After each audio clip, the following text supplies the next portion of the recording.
सो इस लेक्चर में आज हम लोग स्टार्ट करेंगे कैपेसिटेंस। मीन्स अभी तक हम लोगों ने इलेक्ट्रिक पोटेंशियल, पोटेंशियल एनर्जी, ये सारे टॉपिक कंप्लीट किया हुआ है। अब इसके बाद हम न्यू टॉपिक यहाँ पे पढ़ते हैं कैपेसिटेंस। कैपेसिटेंस पोटेंशियल से एकदम से रिलेट करता हुआ टॉपिक है। तो हम पोटेंशियल ऑलरेडी हमने इलेक्ट्रिक पोटेंशियल पढ़ रखा है। नेक्स्ट टॉपिक पे कैपेसिटेंस देखते हैं। कैपेसिटेंस जैसे नाम से ही पता चलता है कि मतलब किसी चीज़ को स्टोर करने की जो है एबिलिटी। तो यहाँ पे हम किसी चीज़ में के जगह पे हम ये देखेंगे, स्पेशली बोलेंगे चार्ज। कोई भी ऑब्जेक्ट जितना ज़्यादा चार्ज स्टोर कर सकती है, चार्ज स्टोर करने की जो उसकी एबिलिटी है, उसी चीज़ को हम क्या बोल देंगे, कैपेसिटेंस। तो डेफिनेशन में भी आप देखते हो, the ability of a capacitor. Capacitor अभी हम आगे डिस्कस करेंगे क्या है, बट हम नॉर्मली कोई ऑब्जेक्ट या कोई मेटल भी बोल सकते हैं। The ability of a object और metal to store charge is known as its capacitance. अब यहाँ पे ये कॉन्सेप्ट आया कहाँ से? सबसे पहले हम यहाँ पे एक्सपेरिमेंटली जो देखा गया उसको देखते हैं। सपोज दैट कोई एक ऑब्जेक्ट है, अभी ये ऑब्जेक्ट न्यूट्रल है।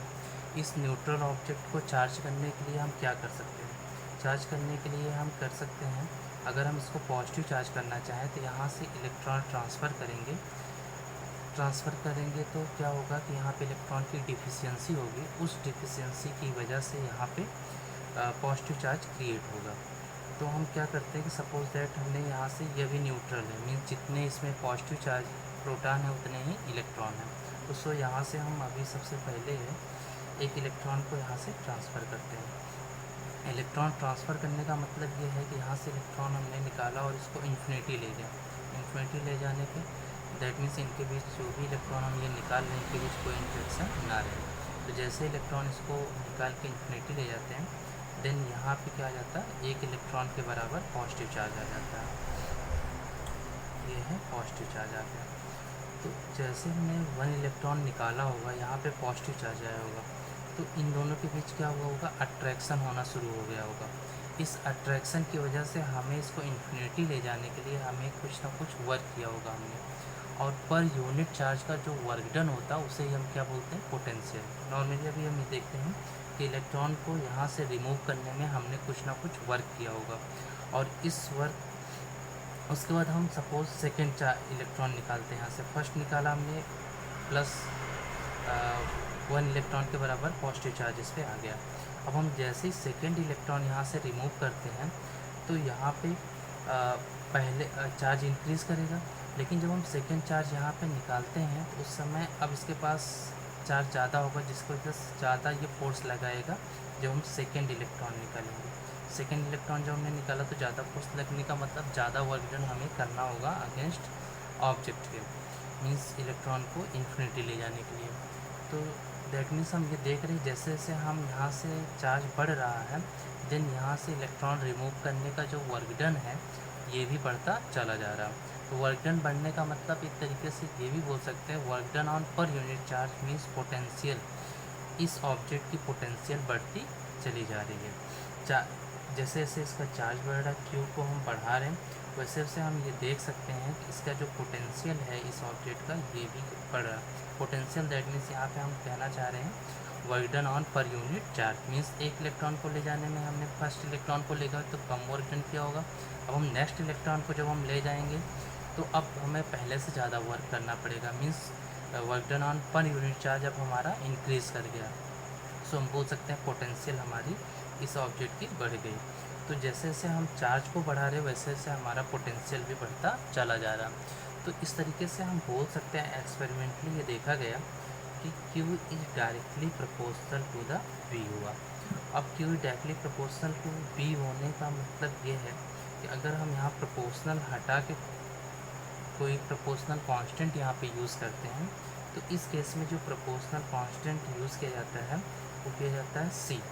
तो then proportional constant C and then V, तो Q is equal to CV। यहाँ पे C जो है एक प्रोपोर्शनल कांस्टेंट है, और इसी प्रोपोर्शनल कांस्टेंट को हम लोग क्या बोलते हैं, कैपेसिटेंस बोलते हैं। किसी भी ऑब्जेक्ट की या कैपेसिटर की या किसी भी मेटल की कैपेसिटेंस जो कि कैपिटल C से रिप्रेजेंट होती है। इसका हम एनालॉजी कर सकते हैं जैसे कि ओम्स लॉ से। ओम्स लॉ में आपने देखा होगा कि जब भी हम किसी कंडक्टर को हम सेल से कनेक्ट करते हैं और जैसे ही कनेक्ट करते हैं देन इस पर पोटेंशियल डिफरेंस डेवलप हो जाता है। इस पोटेंशियल डिफरेंस की वजह से यहाँ पे करंट आई फ्लो करती है और पोटेंशियल डिफरेंस जो डेवलप हो रहा है यहाँ पे इसको मान लेते हैं V। तो हम बोलते हैं V is directly proportional to the I. तो देन V इक्वल टू हम करते हैं तो यहाँ पे एक प्रोपोर्शनल कांस्टेंट फिर से आता है, दैट मीन्स R हम बोलते हैं, that is called the resistance. इस केस में हम उसको रेजिस्टेंस बोलते हैं, लेकिन यहाँ पे उसी तरीके से Q डायरेक्टली प्रोपोर्शनल टू तो V दिख रहा है हमें एक्सपेरिमेंटली। ये भी एक्सपेरिमेंटली हुआ था जिसको ओम्स ने ये एक्सपेरिमेंट परफॉर्म किया था, जिसे हम ओम्स लॉ भी बोलते हैं। तो सो उसी तरीके से यहाँ पे एक्सपेरिमेंटली ये देखा गया कि Q directly proportional to the V।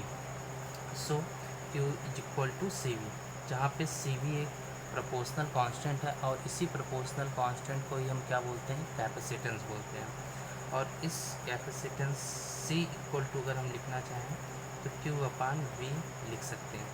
तो यहाँ पे कैपेसिटेंस का बस सिंपल सा ये मतलब हो रहा है कि ये क्या है, चार्ज टू पोटेंशियल रेशियो है। किसी भी ऑब्जेक्ट की अगर हमें कैपेसिटेंस मेज़र करनी है, मीन्स न्यूमेरिकली अगर हम एक्सप्रेस कर रहे हैं, तो इसका मतलब ये है कि उसके चार्ज टू पोटेंशियल का हम रेशियो बता रहे हैं।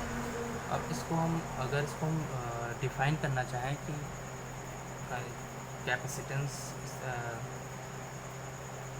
न्यूमेरिकली अगर डिफ़ाइन करना चाहें तो इसको हम बोल सकते हैं कि किसी भी ऑब्जेक्ट का अगर हम B की वैल्यू 1 वोल्ट ले लें, 1 वोल्ट ले लें, तो Q इज इक्वल टू क्या हो गया, if B equal to 1 volt then C equal to Q। Means किसी भी ऑब्जेक्ट के पोटेंशियल 1 वोल्ट चेंज करने के लिए, 1 वोल्ट इंक्रीज़ करने के लिए जितनी भी चार्ज की रिक्वायरमेंट होती है वो उसकी क्या होती है, कैपेसिटेंस होती है।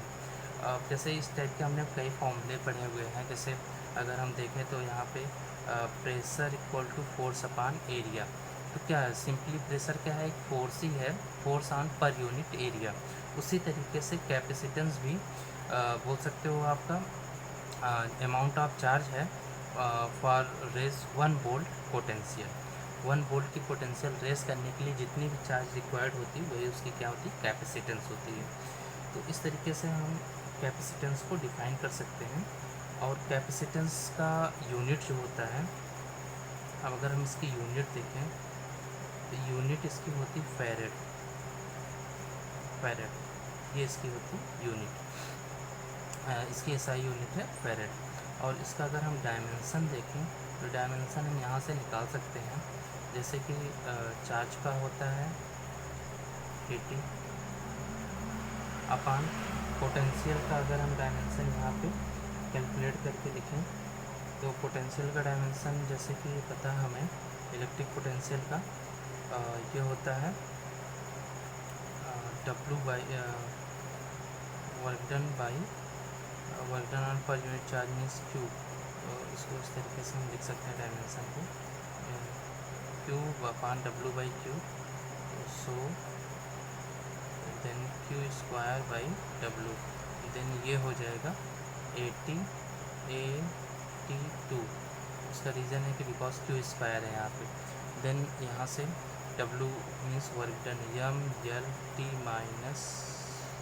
M L2T-2।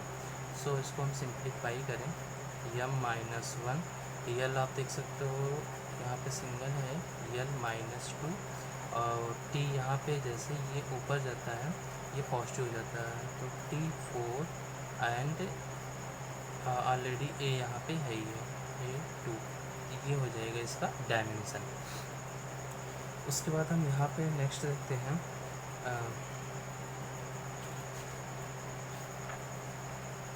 Capacitance of an isolated spherical conductor. Means अगर हम एक स्फेरिकल कंडक्टर है, ये एक स्फेरिकल कंडक्टर है जिसकी रेडियस हमने R मान रखी है। अब इस आइसोलेटेड स्फेरिकल कंडक्टर की हमें कैपेसिटेंस पता करनी है कि कितनी इसकी कैपेसिटेंस होती है। तो यहाँ पे कैपेसिटेंस हम इसकी कैलकुलेट करने के लिए हमने सपोज दैट इस पर हमने क्यू चार्ज दिया हुआ है। तो क्यू चार्ज जैसे ही देंगे देन कुछ ना कुछ इस पर पोटेंशियल भी डेवलप होगा। देन पोटेंशियल जो डेवलप होगा अपने पीछे लेक्चर में पढ़ा हुआ है, potential of A spherical conductor क्या हुआ, चार्ज स्फेरिकल कंडक्टर, ये होता है 1/4πε0 Q/r। ये होता है किसी सरफेस किसी स्फेरिकल चार्ज सरफेस का पोटेंशियल। देन हमें फॉर्मूला भी क्या पता है कि capacitance is the ratio of the charge to potential. Then अब इसी में हम v की वैल्यू पुट कर देते हैं। v की वैल्यू हम पुट करेंगे तो q इज इक्वल टू ये हो जाएगा यहाँ से 1/4πε0 Q/r। देन यहाँ से q से q कैंसिल, यहाँ पे बच कर डिनोमीटर में 4πε0r, ये ऊपर चला जाएगा। Then c is equal to हो गया 4πε0r। तो ये हो गई किसी भी आइसोलेटेड स्फेरिकल कंडक्टर की कैपेसिटेंस। अब हम यहाँ पे एक चीज़ ये देखना चाहेंगे कि जो हमने यूनिट इसकी बताई है फैरड, तो फैरड एक्चुअली में कैपेसिटेंस की बहुत ही लार्ज यूनिट है जो कि प्रैक्टिकली यूज़ नहीं की जाती है। इसको कंपेयर करने के लिए एक छोटा सा हम न्यूमेरिकल लेते हैं। न्यूमेरिकल ये है कि सपोज़ हमारी अर्थ एक स्फेरिकल कंडक्टर हो। अर्थ को अगर हम यहाँ पे एज ए स्फेरिकल कंडक्टर लेते हैं, ये हमारी अर्थ है, तो इसकी कैपेसिटेंस हम कैलकुलेट करना चाहते हैं कितनी होगी। तो एक्चुअली में जो अर्थ का रेडियस है, तो रेडियस होता है 6.4 × 10⁶ मीटर। ये इसकी रेडियस होती है, ये इसकी रेडियस r है। अब यहाँ पे हम ये फॉर्मूला देखेंगे capacitance of A spherical conductor क्या हो जाएगा 4πε0r। तो एक्चुअली में हमें क्या पता है कि 1/4πε0 की वैल्यू जो होती है ये होती है 9 × 10⁹। तो अब यहाँ पे हमें सिर्फ 4πε0 की वैल्यू क्या हो जाएगी, 4πε0 की वैल्यू तो रेसिप्रोकल कर देंगे हम इनका 1/9 × 10⁹। ये हो जाएगी इसकी वैल्यू। हम यहाँ पे वैल्यू पुट कर देते हैं, इसकी वैल्यू हो जाएगी 1/9 × 10⁹ इंटू रेडियस कितनी है 6.4 × 10⁶। अब इसको हम जैसे ही कैलकुलेट करते हैं तो यहाँ पे हमें दिखेगा कि ये आता है 7.11 × 10⁻⁻4। और इसको हम ऐसे भी लिख सकते हैं 711 × 10⁻⁻6 and then c equal to, इसको लिखा जा सकता है 711 माइक्रो फैरेड। एक्चुअली में इसका जो यूनिट है ये क्या है, फैरेड है। तो सो हम यहाँ पे इसकी जगह पे माइक्रो यूज़ करेंगे, माइक्रो फैरेड। तो ये हो गया। तो आप देख सकते हो कि हमारा अर्थ कितनी बड़े साइज का है और उसको अगर हम एज ए कंडक्टर माने तो उसकी कैपेसिटेंस जो है कितनी आ रही, 711 माइक्रो फैरेड। तो इसलिए हम ये कह सकते हैं कि farad is a very large unit of capacitance. So इसको हम कन्वेंशनली प्रैक्टिकली यूज़ नहीं करते हैं, हम ज़्यादातर picofarad, microfarad use करते हैं। लेकिन अब यहाँ पे एक्चुअली में हमने इसको अर्थ को हमने क्या लिया है, as a spherical conductor assume किया है। एक्चुअल में इतनी कैपेसिटेंस होती नहीं है। ना होने का रीज़न ये है कि हमने अर्थ का जो एक्चुअल पोटेंशियल मान रखा है वो कितना है, v = 0। देन अगर अब आप उसका कैपेसिटेंस कैलकुलेट करना चाहो तो ये हो जाएगा q/v एंड v की वैल्यू हम जैसे यहाँ पे 0 पुट करते हैं देन ये आ जाता है इन्फिनिटी। तो मीन्स अर्थ की जो कैपेसिटेंस होती है ये क्या होती है, इन्फिनिटी होती है। मीन्स आप इस पर कितना भी चाहो चार्ज इसमें स्टोर कर सकते हो। तो इस तरीके से हम ये देख सकते हैं कि अर्थ की जो कैपेसिटेंस है ये इन्फिनिटी एक्चुअली में होती है।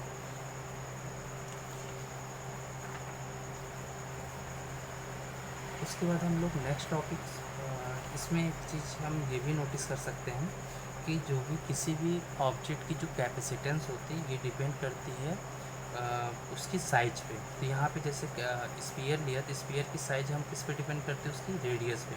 तो सो आप देख सकते हो कैपेसिटेंस किस पे डिपेंड कर रहा है, उसकी रेडियस में, मीन्स उस ऑब्जेक्ट की साइज पे।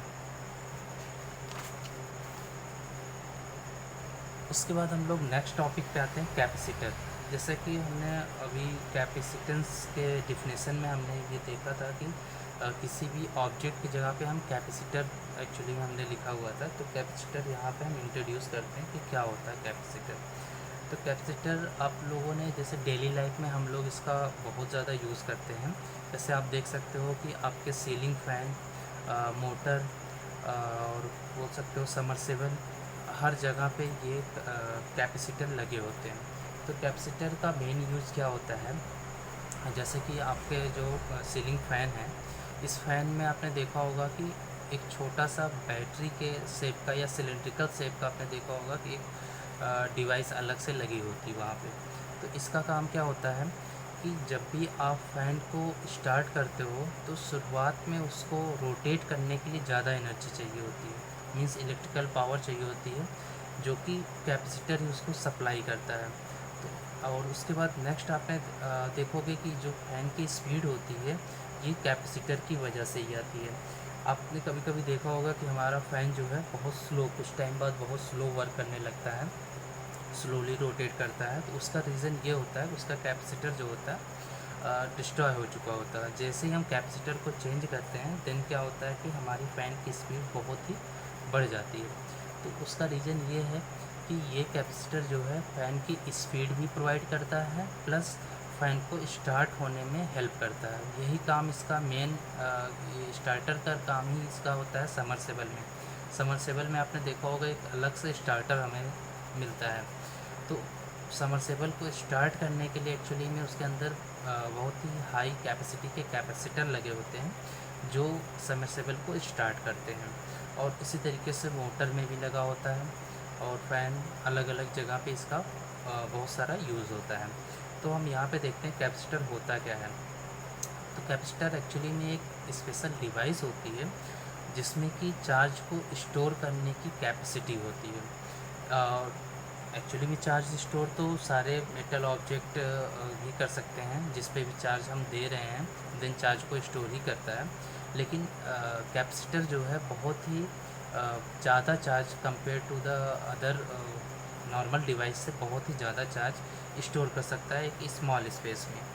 तो इसलिए हमने इसकी डिफिनेशन भी आप देख सकते हो, it is a device that is capable of storing charge and hence electrical energy in small space. ये एक्चुअली में जो कैपेसिटर होता है ये बहुत ही ज़्यादा अमाउंट में इलेक्ट्रिकल चार्ज, ये बोल सकते हो चार्ज का मीन्स है इलेक्ट्रिकल एनर्जी से, मीन्स बहुत ही ज़्यादा इलेक्ट्रिकल एनर्जी को बहुत ही स्मॉल स्पेस में ये स्टोर कर सकता है। तो देन इसको हम एक तरीके से ये भी बोल सकते हैं जैसे कि हमारी नॉर्मल बैटरी होती है, बैटरी से इसको हम सिमिलर बोल सकते हैं कि जैसे हमारी बैटरी भी क्या करती है, इलेक्ट्रिकल एनर्जी को स्टोर करती है, बट वो इलेक्ट्रिकल एनर्जी को केमिकल एनर्जी के फॉर्म में स्टोर करती है। लेकिन यहाँ पे जो है कैपेसिटर जो है इलेक्ट्रिकल एनर्जी को या ये कह सकते हो चार्ज को इलेक्ट्रिक फील्ड के फॉर्म में स्टोर करती है। तो ये भी एक तरीके से इलेक्ट्रिकल एनर्जी को ही स्टोर करती है, ये कह सकते हो ये भी एक इलेक्ट्रिकल एनर्जी का सोर्स है। और दूसरा सेल या बोल सकते हो बैटरी भी क्या होती है, इलेक्ट्रिकल एनर्जी को स्टोर करती है। बस दोनों का स्टोर करने का तरीका अलग अलग है। तो यहाँ पे हम देखते हैं कि कैपेसिटर के टाइप। तो एक्चुअली में कैपेसिटर जो है मेनली 3 टाइप के होते हैं। जहाँ भी आप कैपेसिटर लगा देखोगे वहाँ पे 3 टाइप हो सकता है, parallel plate capacitor, spherical capacitor और तीसरा है सिलिंड्रिकल कैपेसिटर। जैसा कि हम अपने फ़ैन, मोटर या समरसेबल के स्टार्टर में जो भी कैपेसिटर लगे होते हैं ये ज़्यादातर सिलिंड्रिकल कैपेसिटर ही लगे होते हैं। तो यहाँ पे हम देखते हैं कि इसमें मेनली होता क्या है। तो कैपेसिटर में अगर हम पैरेलल प्लेट कैपेसिटर देखें तो ये इस तरीके से होता है, इसमें 2 पैरेलल प्लेट्स होती हैं इस तरीके से, ये 2 पैरेलल प्लेट्स होती हैं जिसमें से एक जो है चार्ज सोर्स से कनेक्ट होता है और दूसरी की जो है अर्थिंग हुई रहती है। और इनकी जो दोनों प्लेट के बीच में कोई ना कोई डाइलेक्ट्रिक मटेरियल फिलअप होता है कि यहाँ पे डाइलेक्ट्रिक मटेरियल फिल रहता है। देन डाइलेक्ट्रिक्स के टॉपिक पे हम आगे डिस्कस करेंगे। एक्चुअली में डाइलेक्ट्रिक को आप नॉर्मली ये समझ सकते हो कि यह एक ऐसे इंसुलेटर्स होते हैं जो कि पोलराइज्ड हो सकते हैं। ये एक स्पेशल टाइप के इंसुलेटर्स हैं जो कि पोलराइज्ड हो सकते हैं, जैसे कि आप ले सकते हो माइका ले सकते हो आप, उसके बाद आपका ये माइका है, और पेपर वगैरह ले सकते हो। ये सारे इंसुलेटर्स इसमें यूज़ करते हैं जिसको हम डाइलेक्ट्रिक्स बोलते हैं। और ये दोनों प्लेट का एरिया सेम होता है और इनके बीच बहुत ही स्मॉल सेपरेशन होती है। तो that is the arrangement is called the capacitor. इसी अरेंजमेंट को हम लोग क्या बोलते हैं, कैपेसिटर, बिकॉज इसमें जो प्लेट्स हैं पैरेलल प्लेट्स हैं, सो इसे हम बोलते हैं पैरेलल प्लेट कैपेसिटर। उसके बाद दूसरा आता है स्फेरिकल कैपेसिटर। स्फेरिकल कैपेसिटर में होता क्या है कि यहाँ पे दो स्फीयर्स होते हैं, एक स्फीयर स्मॉल होता है और दूसरा लार्ज स्फीयर इसको कवर करता है इस तरीके से। तो यहाँ पे स्मॉल स्फीयर जो है चार्ज सोर्स से कनेक्ट होता है और लार्ज स्फीयर जो है अर्थ से कनेक्ट होता है। इस तरीके से उसकी अर्थिंग होती है। यहाँ पे आप देख सकते हो दो सरफेस हैं, एक जो है चार्ज सोर्स से ये कनेक्ट है और ये जो आउटर सरफेस स्फीयर का ये लार्ज स्फीयर का ये जो अर्थ से कनेक्ट है। और इनके बीच में जो ये स्पेस है ये डाइलेक्ट्रिक मटेरियल से फिल होता है। उसी तरीके से सिलेंड्रिकल कैपेसिटर भी होता है। सिलेंड्रिकल कैपेसिटर में भी इसी तरीके से एक स्मॉल सिलेंडर इनसाइड में होता है और इसको कवर कर रहा होता है एक लार्ज सिलेंडर, इस तरीके से ये कवर कर रहा होगा।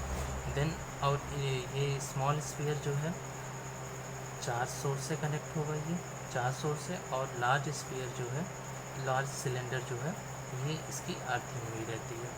देन इस तरीके से सारे जो है आप देख सकते हो कि कैपेसिटर जो है अरेंजमेंट इनका होता है। तो कैपेसिटर जो है यहाँ पे इनके बीच में जो स्पेस होता है इसमें जो है डाइलेक्ट्रिक मटेरियल फिल होते हैं। अब इसके बाद हम इसकी वर्किंग देखते हैं, ये कैसे वर्क करता है।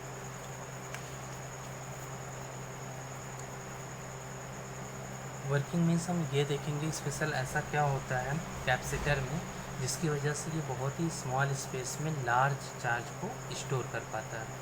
तो उसके लिए एक पैरेलल प्लेट कैपेसिटर का एग्जांपल लेते हैं।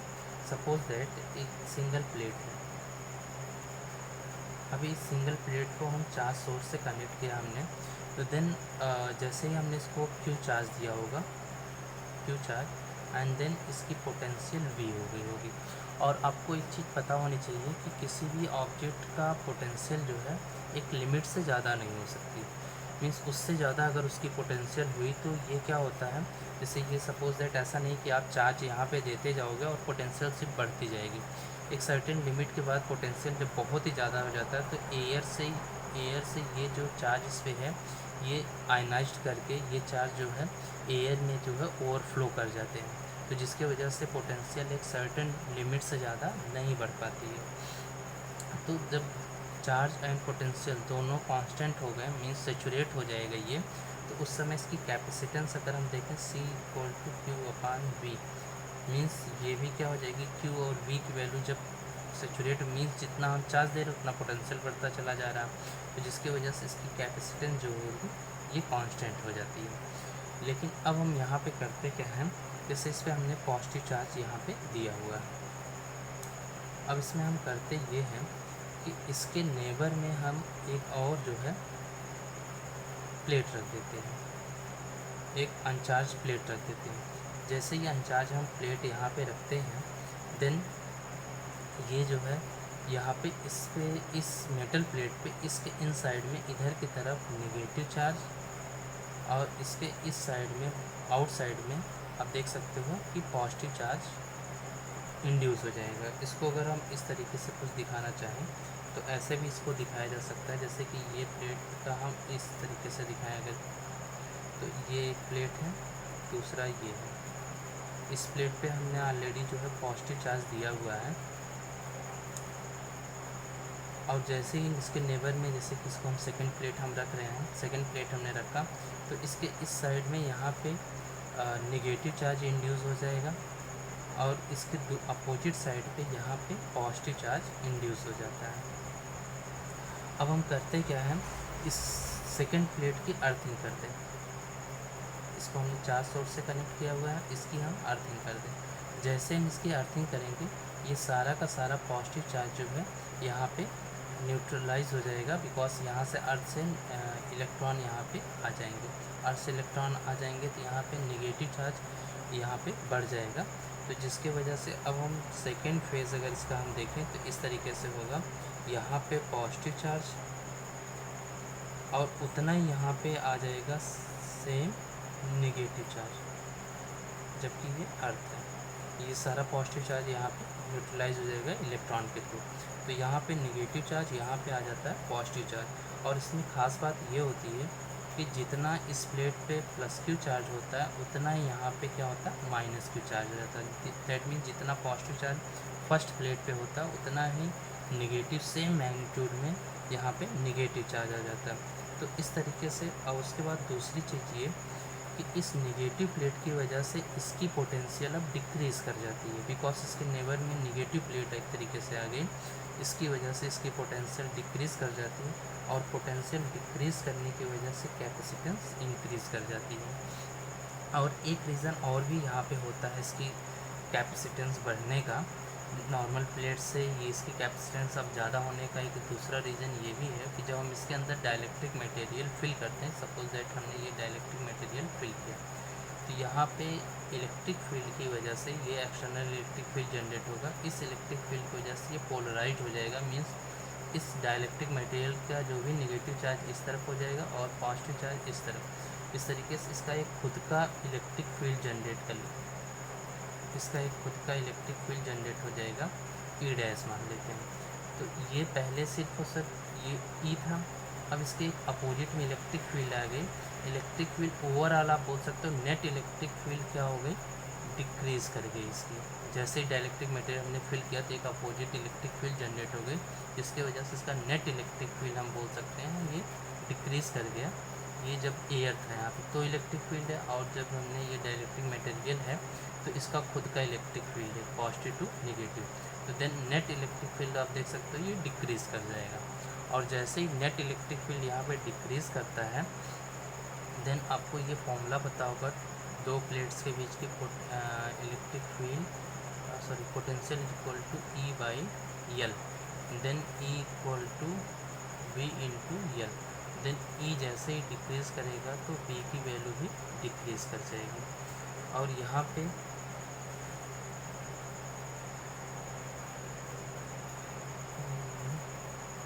नेक्स्ट यहाँ पे जब बी की वैल्यू यहाँ पे डिक्रीज़ करती सो इसकी कैपेसिटेंस जो है इंक्रीज़ कर जाएगी। सॉरी ये फॉर्मूला रॉन्ग हो गया। यहाँ पे ई इक्वल टू होता है वी बाई डी, देन यहाँ से v equal to E into D. तो यहाँ से e की वैल्यू एक्चुअली में डिक्रीज़ कर रही है नेट वैल्यू, देन जिसकी वजह से v की वैल्यू ये डिक्रीज़ कर गई। और यहाँ v की वैल्यू जब डिक्रीज़ करती है देन कैपेसिटेंस इसकी इंक्रीज। इसी वजह से जो कैपेसिटर होता है ये बहुत ही स्मॉल स्पेस में लार्ज अमाउंट चार्ज का लार्ज अमाउंट यहाँ पे स्टोर कर पाता है। यहाँ पे जैसा कि आप देख सकते हो कि यहाँ पे एक इलेक्ट्रिक फील्ड जनरेट हो जाती है, ये इस तरीके से इलेक्ट्रिक फील्ड। तो ये जो इलेक्ट्रिकल एनर्जी स्टोर होती है किस फॉर्म में होती है, इलेक्ट्रिक फील्ड के फॉर्म में यहाँ पे स्टोर होती है। इसके बाद हम यहाँ पे नेक्स्ट देखते हैं capacitance of A parallel plate capacitor. अब जैसे कि अगर हमें कैपेसिटेंस देखनी हो पैरेलल प्लेट कैपेसिटर की कैपेसिटेंस होती कितनी है, तो सपोज़ ये है पैरेलल प्लेट कैपेसिटर।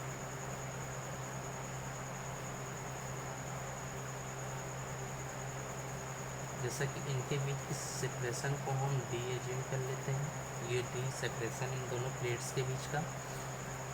इनका जो है इसको हम अर्थ से कर देते हैं, इसको चार्ज सोर्स से कर देते हैं, जिसकी वजह से यहाँ पे प्लस क्यू चार्ज, यहाँ पे माइनस क्यू चार्ज, और यहाँ पे इनका जो प्लेट का एरिया है इसको हम ए एज्यूम कर लेते हैं।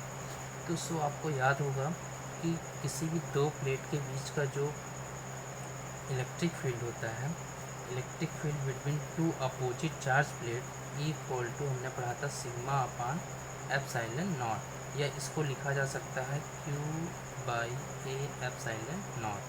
तो यहाँ से इलेक्ट्रिक फील्ड इनके बीच जो ये डेवलप हो रही होगी, इसकी वैल्यू हमें मिल गई equal to Q upon A epsilon naught. Then next formula क्या है, V इक्वल टू, बिकॉज ये फॉर्मूला हमने अभी जस्ट पढ़ा हुआ है, equal to V upon D. दो प्लेट के बीच इलेक्ट्रिक फील्ड, उसके पोटेंशियल डिफरेंस, इनके बीच की पोटेंशियल डिफरेंस हम मान लेते हैं V है। V potential difference and separation कितनी है, D है। तो then equal to V by D, then V equal to यहाँ पे लिख सकते हैं E इंटू डी। देन यहाँ पे E की वैल्यू अगर हम देखें, E की वैल्यू जो है यहाँ से कितनी है, Q upon A epsilon not into D, ये आ गया पोटेंशियल। तो देन हमें क्या है, कैपेसिटेंस, किसी भी ऑब्जेक्ट या कैपेसिटर का जो कैपेसिटेंस होता है C इक्वल टू होता है Q upon V। Then Q upon V की वैल्यू कितनी है, Q into D upon A epsilon naught. तो यहाँ से Q से Q cancel, then C equal to A epsilon naught by D, ये होगी capacitance of the parallel plate capacitor. और एक इसमें केस हम ये भी कर सकते हैं कि इनके बीच अगर डाइलेक्ट्रिक मटेरियल्स हो, इनके बीच कोई डाइलेक्ट्रिक मटेरियल्स हो जिसकी कैपेसिटेंस जिसकी डाइलेक्ट्रिक वैल्यू कांस्टेंट कितनी हो, K है, तो हम यहाँ पे लिख सकते हैं C equal to A epsilon naught K by D, means K times increase कर जाती है। जैसे इसके अंदर हम डाइलेक्ट्रिक मटेरियल फिल करते हैं जिसकी डाइलेक्ट्रिक कांस्टेंट की वैल्यू जो होती है K है, देन हम इसकी न्यू कैपेसिटेंस जो हो जाती है K टाइम्स, पहले से K टाइम्स। तो दैट मीन्स ये अगर एयर में इसकी कैपेसिटेंस है, और यहाँ पे ये क्या है कि जब हम डाइलेक्ट्रिक मटेरियल यहाँ पे फिल कर रहे हैं, तो ये हो गया C equal to A epsilon naught K by D. तो यहाँ से हम इनके बीच रिलेशन भी दे सकते हैं, इसे इक्वेशन 1, इसे इक्वेशन 2 कर देते हैं। Then equation 2 is divided by 1, then C upon C naught is equal to, यहाँ पे ए एप्सिलॉन नॉट से कैंसिल हो, देन बचता क्या है, K। तो ये अब बोल सकते हो कि किसी भी दो कैपेसिटर हैं, एक सेम कैपेसिटर है, एयर में उसकी अगर उनके बीच, दोनों प्लेटों के बीच एयर है, तो उनकी कैपेसिटेंस, और उनके बीच जो हम डाइलेक्ट्रिक मटेरियल फिल करते हैं, स्पेशल जो भी डाइलेक्ट्रिक मटेरियल फिल करते हैं, उस टाइम पे उसकी कैपेसिटेंस के दोनों का जो रेशियो होता है उस डाइलेक्ट्रिक कांस्टेंट वैल्यू के इक्वल होता है। सो यहाँ से C equal to K times of the C naught हम लिख सकते हैं।